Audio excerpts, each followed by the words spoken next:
Donc,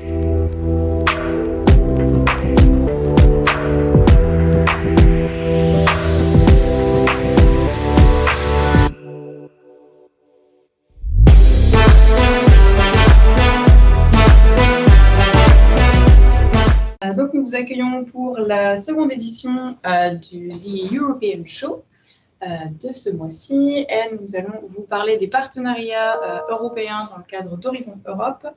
Et Benjamin vous parlera de comment lire un appel à projet. C'est ça. Donc, on va commencer par l'édito, donc les partenariats dans le cadre d'Horizon Europe. Le 14 juin dernier, la Commission européenne, dans un communiqué de presse, annonçait les noms des 11 nouveaux partenariats coprogrammés européens devenus officiels lors des Research and Innovation Days des 23 et 24 juin 2021. Cette annonce est l'occasion pour nous de revenir sur les différents types de partenariats dans le cadre du programme Horizon Europe.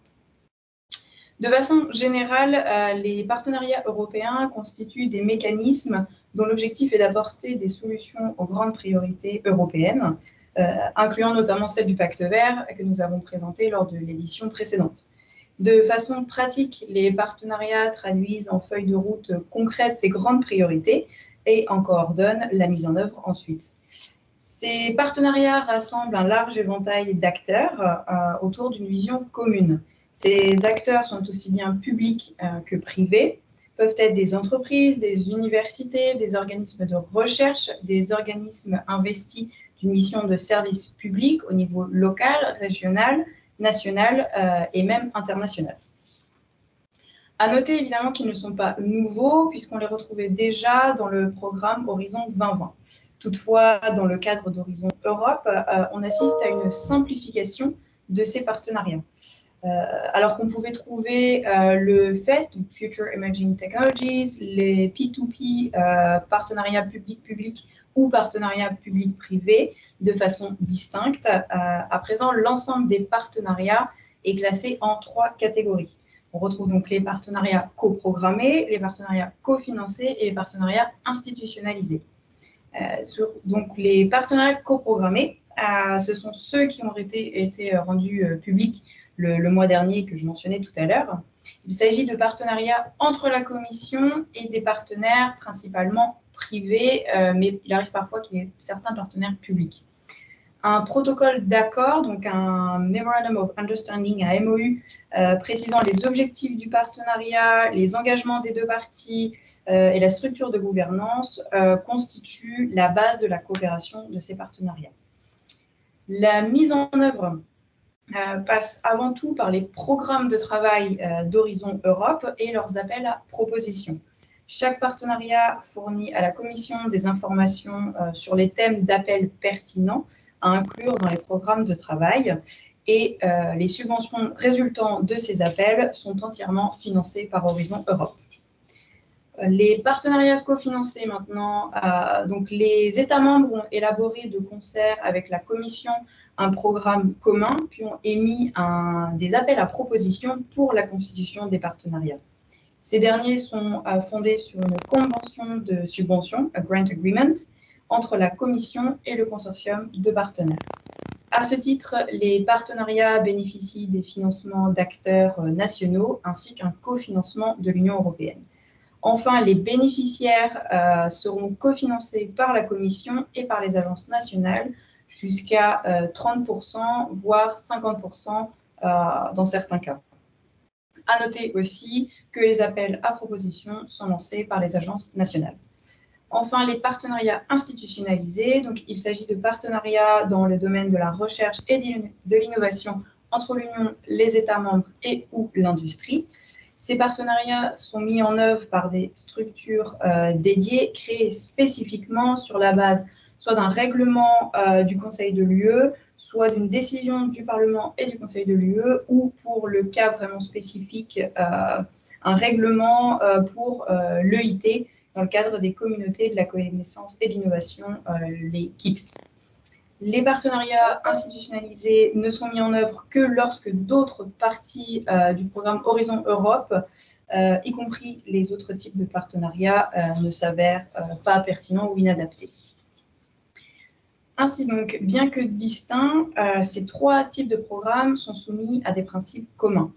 D'abord, l'élaboration d'un agenda stratégique de recherche et d'innovation, démontrant d'une vision stratégique commune des partenaires, la transposition de la vision stratégique dans des programmes de travail annuels, d'un cycle de vie clair avec des partenariats limités dans le temps, et une approche systémique, c'est-à-dire un portefeuille d'activités allant au-delà de projets collaboratifs de recherche et d'innovation. On cherche vraiment à avoir une valeur ajoutée européenne. Et concrètement, quels sont ces partenariats? Donc, à l'été 2019, la Commission a proposé d'étudier la possibilité de créer 49 partenariats européens, répartis dans 5 grands domaines. La santé, le numérique, industrie et espace, climat, énergie et mobilité, alimentation, bioéconomie, ressources naturelles, agriculture et environnement. On retrouve les grandes parties du pilier 2 du programme Horizon Europe. Et aussi des partenariats transversaux. Donc là, on retrouve les KICS que je mentionnais tout à l'heure, Innovative SMEs et European Open Science Cloud Partnership. Évidemment, je ne vais pas entrer dans le détail de ces 49 partenariats. Je pense que nous n'avons qu'une demi-heure ce matin et c'est un petit peu long.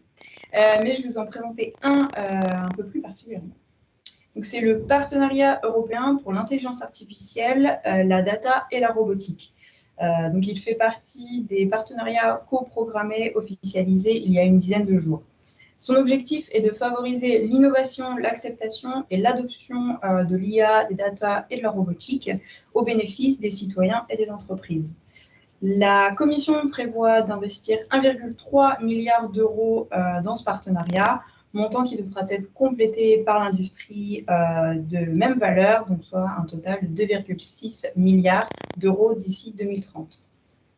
Dans son programme stratégique, ce partenariat dévoile ses orientations, c'est-à-dire mobiliser l'écosystème européen en matière d'IA, de data et de robotique, veiller à assurer l'accès au marché des technologies, créer un marché uniforme en Europe autour de normes et de réglementations communes, et enfin promouvoir l'excellence de la recherche dans ces domaines.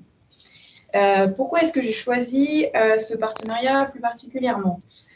Évidemment, du fait de la concordance entre sa thématique et certains de nos domaines techno ici chez TES, mais aussi car il est prévu que la mise en œuvre de ces actions concrètes se fera avec et ou au travers des pôles de compétitivité numérique, mais aussi des Digital Innovation Hub, dont Dynamo, donc le DIH normand, fera partie. Ainsi, en termes d'actions concrètes, toujours liées à l'IA, la data et la robotique, évidemment, le partenariat va notamment stimuler la coopération entre toutes les parties prenantes via la mise en place d'expérimentations, soutenir la création et la mise en relation des DIH, des centres d'excellence et toutes les initiatives communautaires, soutenir les incubateurs et promouvoir les initiatives qui permettent aux PME d'accéder aux infrastructures et aux outils à faible coût, et enfin favoriser la mise en place de structures qui réunissent les utilisateurs industriels et l'excellence de la recherche. Le contenu du programme stratégique est très riche et très intéressant, et je pourrais en parler pendant des heures, mais je pense que vous en avez compris l'essence. Suite à notre rendez-vous de ce matin, vous recevrez un récap évidemment de ce que je viens de dire et ce que Benjamin dira tout à l'heure, et qui contiendra des liens utiles si vous souhaitez en savoir plus sur ce partenariat spécifiquement, mais aussi sur les 48 autres. Et nous ne manquerons pas non plus de répondre à toutes vos questions. C'est tout. Du coup, pour continuer, donc effectivement, je vais vous présenter quelques clés pour mieux comprendre les programmes de travail sur Horizon Europe plus particulièrement et comment lire un appel à projet, puisque les programmes de travail sont sortis il y a une quinzaine de jours environ. Donc les clés que je vais vous donner, il faut savoir qu'elles sont valables pour à peu près tous les programmes de financement européens. Les principes de base restent valables pour tous, hein, mais là, on prend vraiment les programmes de travail Horizon Europe pour exemple, parce qu'ils sont montés d'une certaine manière assez particulière. Les notions que je vais vous donner vont arriver un peu en vrac, mais je pense que c'est les notions les plus importantes à garder en tête quand on veut déposer un projet européen. et puis de toute façon, hein, bien évidemment, la conclusion, vous la connaissez déjà, c'est que l'idéal, c'est de se faire accompagner, parce que ça peut être très chronophage et assez complexe. Et donc, il ne faut surtout pas hésiter à venir nous solliciter si vous avez des velléités, soit d'intégrer un consortium européen, soit de monter un projet européen de votre côté. Alors, les quelques infos à connaître quand on veut déposer un projet européen. Premièrement, la première chose à savoir, c'est que ce n'est pas la Commission européenne qui rédige elle-même les appels à projets dans son coin. Ça part d'une consultation qui est faite auprès d'acteurs publics, privés, de consortiums européens, etc. Donc, côté acteurs publics, on peut avoir des universités, des autorités publiques, des clusters, des associations européennes, etc. Côté acteurs privés, ça peut être des grands groupes, ça peut être les remontées d'infos des PME par le biais des groupes de travail nationaux.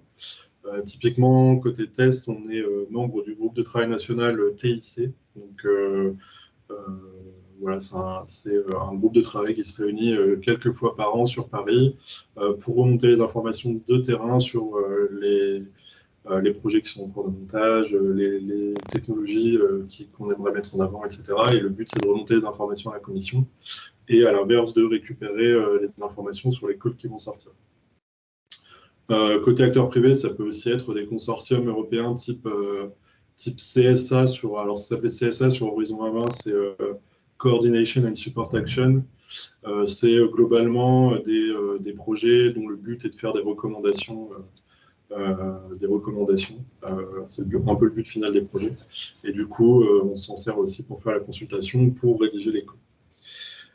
Et ensuite, la commission intervient après pour faire un arbitrage, pour s'assurer qu'évidemment que les calls répondent bien à la mise en place des politiques, la mise en œuvre de ces politiques. Étant donné que les programmes doivent répondre à cette mise en œuvre de politique européenne, il est important aussi de connaître les grandes politiques européennes quand on veut répondre à un appel à projet. Et de connaître un peu, alors sur Horizon Europe, les politiques sous-jacentes en termes d'innovation, etc. C'est d'ailleurs pour ça qu'on a voulu commencer The European Show et vous présenter un petit peu des nouvelles politiques tous les mois, et notamment le Green Deal, par exemple, le mois dernier. Donc le Green Deal, c'est une des politiques sous-jacentes qu'il faut connaître si on veut déposer un appel à projet, un projet à Horizon Europe, par exemple. Il est aussi important de bien se connaître, de bien faire un point sur ce qu'on sait faire, ce qu'on ne sait pas faire, et de bien faire un point sur si on est porteur de projet, les besoins qu'on aura dans le cadre de son projet pour pouvoir aller plus facilement chercher des partenaires. Et si on veut s'intégrer dans un consortium, eh bien, il faut être capable de dire ce qu'on sait faire et ce qu'on ne sait pas faire. Ce qui n'est pas toujours facile, hein, évidemment, parce que quand on a la tête dans le guidon et qu'on travaille uniquement sur son cœur de métier, il n'est pas forcément facile de savoir ce qu'on peut apporter à un autre consortium européen.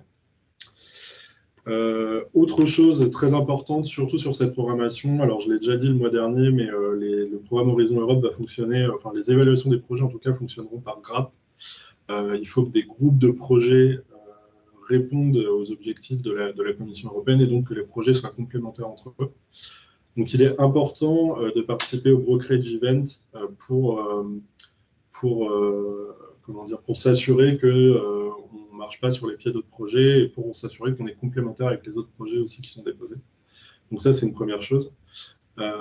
Évidemment, nous, en tant que test, on va participer à ces brokerage events, donc on pourra vous faire les remontées d'informations pour ceux qui souhaitent déposer des projets sur ce qui est en train de se faire. Mais il faut aussi voir ce qui a déjà été financé avant, sur les programmations précédentes, ou sur le début de programmation si vous déposez d'ici 2-3 ans, parce que la Commission ne financera évidemment pas plusieurs fois les mêmes projets. Et puis, il ne faut pas hésiter de se référer à ces projets qui ont déjà été montés dans le cadre de votre candidature, parce que ça montre que vous avez justement effectué cette recherche et que vous savez ce que vous faites et que vous ne vous basez pas sur rien. Il ne faut pas hésiter à impliquer aussi toutes les parties prenantes dans vos projets, alors que ce soit pour la diffusion d'informations, pour éventuellement des groupes d'experts, si vous avez besoin de groupes d'experts dans votre projet, etc. Alors quand je dis parties prenantes, c'est les utilisateurs finaux, les autorités publiques, etc. Il ne faut pas rester enfermé dans son consortium et travailler qu'avec ses partenaires. parce que le but du programme Horizon Europe, beaucoup plus que sur les programmations précédentes, c'est vraiment de maximiser l'impact des projets et de maximiser l'efficacité de la mise en œuvre des politiques européennes. Alors pour chaque projet, je vous ai fait une petite liste de questions auxquelles il faut être capable de répondre.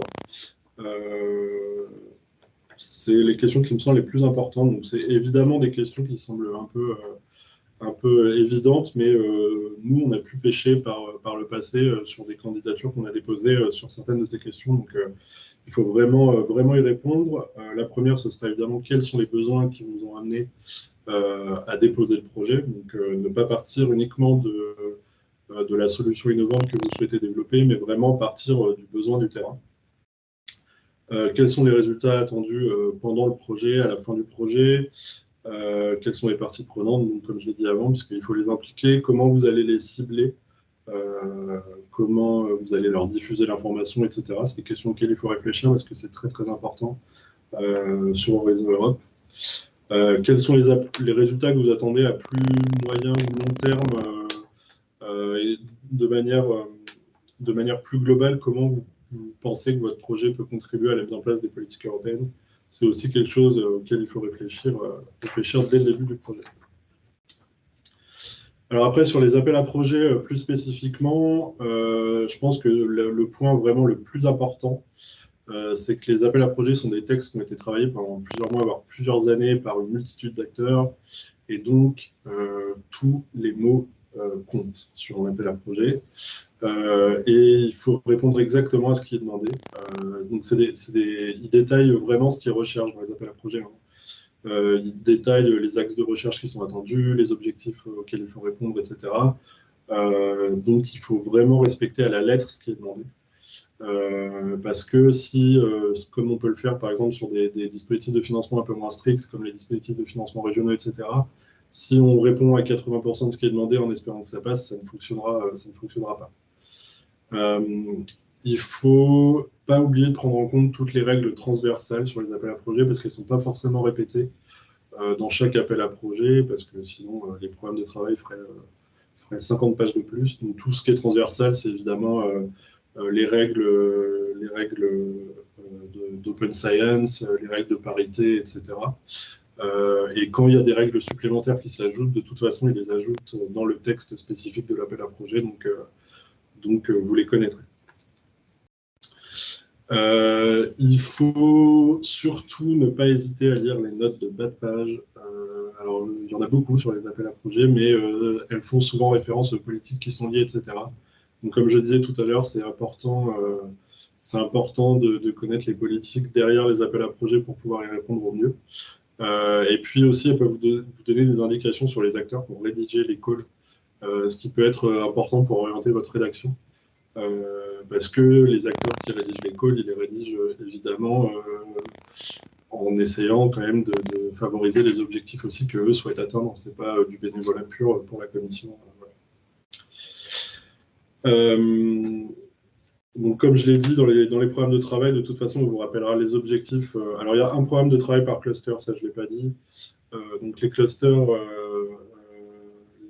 Bertie les a rappelés tout à l'heure, mais ceux qui sont particulièrement intéressants pour les adhérents du pôle, ça va être le cluster santé, le cluster culture, créativité et société inclusive, le cluster sécurité civile et le cluster numérique, industrie et espace. C'est les 4 gros plus intéressants pour vous. Donc les objectifs dans chacun des 4 programmes de travail de ces clusters-là vont être rappelés. Vous aurez comme je disais, les axes de recherche attendus, les impacts attendus pour les projets, que ce soit à long terme ou à plus court terme, les synergies possibles avec d'autres projets. Ils vont vous mentionner des projets qui ont déjà été montés ou qui sont en cours avec lesquels il faut s'articuler. Ça a pu être le cas sur Horizon 2020. Typiquement, si certains d'entre vous ont déposé des projets, par exemple avec le projet I4MS, qui était un projet qui travaillait notamment sur l'industrie 4.0, sur la mise en place des VIH, etc. Il se référait à ce projet-là et suggérait aux porteurs de projet de s'articuler avec lui. Il vous mentionne évidemment aussi le nombre de projets qui seront financés dans par appel à projet. Les budgets globaux de l'appel à projet et les budgets évidemment attendus pour chacun des projets. Donc d'où l'importance de participer au brokerage event pour voir quel type de consortium souhaite déposer à quel type d'appel à projet. Et puis voilà, il vous donne des exemples aussi de solutions innovantes à développer, etc. Donc c'est vraiment très détaillé. Même si les programmes de travail sont moins longs que, enfin les candidatures, pardon. Les dossiers de candidature seront moins longs que sur la programmation précédente. Je crois qu'il y a une 20aine de pages. Donc il va falloir être plus synthétique, mais il vous demande quand même pas mal de choses. Il vous détaille pas mal ce qu'il recherche. Donc il faut vraiment, comme je le disais au début, coller au maximum à ce qu'il demande.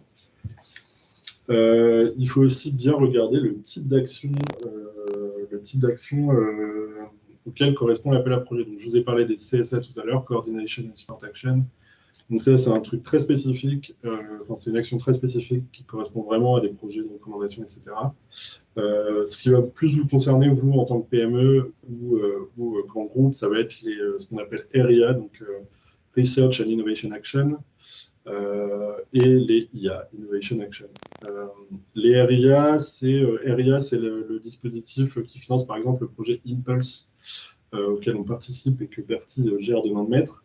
Et les RIA, typiquement, on est sur une échelle TRL, on est dans la recherche appliquée, 3-4, et le financement pour les PME, il se fait à hauteur de 100%, donc c'est hyper intéressant. Par contre, évidemment, la sélection des projets est d'autant plus rude. Sur les IA, on est au-delà de la recherche appliquée, donc ça va être des TRL plus hautes ou plus basses, ça dépend du sens. En tout cas, c'est après la recherche appliquée. Et sur le cofinancement pour les PME, on est à hauteur de 70%. Voilà. Et donc voilà, juste pour conclure, voilà, c'était quelques éléments en vrac qui me semblent les plus importants quand on veut déposer un projet européen. J'ai pris l'exemple d'Horizon Europe, mais il faut vraiment appliquer ça à tous les programmes. Hein. Globalement, ça fonctionne un peu de la même manière, mis à part peut-être la sélection en mode grappe et la complémentarité entre les projets. Mais à mon avis, c'est quand même quelque chose qui est intéressant d'appliquer sur les autres types de financement. Et donc, comme vous pouvez le voir, ça peut être très chronophage et assez complexe si on va se renseigner sur toutes les politiques, si on lit toutes les notes de bas de page, voilà, c'est quelque chose d'assez dur. Et donc, on vous encourage évidemment à nous solliciter parce que nous, Bertie et moi, donc, on sait le faire et on peut vous faire gagner du temps. Voilà, il ne faut pas vous débrouiller seul. On peut aussi vous faire gagner du temps en allant sur les brokerage events et en vous remontant les informations. Voilà, donc n'hésitez surtout pas à nous solliciter si vous avez des velléités ou si vous avez identifié un appel à projet qui vous semble intéressant. Si vous nous présentez votre projet, on pourra vous dire si ça correspond effectivement ou le cas échéant, et vous aider à trouver autre chose. Sinon, on va passer alors très peu, on va dire, d'actualité sur les événements là passés et à venir. On va dire que ce sont les vacances aussi au niveau européen. Mais petite information concernant Interreg du Nord-Ouest. Donc, 7 groupes de travail ont été ou seront lancés dans les prochains mois pour discuter et faire des propositions sur les différents aspects du futur programme. Sur la base des propositions formulées et après la décision finale, donc le programme de coopération Interreg du Nord-Ouest sera rédigé. Et les appels à projets devraient normalement sortir au printemps 2022. Donc, pour votre information, même si ce n'est pas encore définitif, on peut mentionner quelques objectifs spécifiques du programme.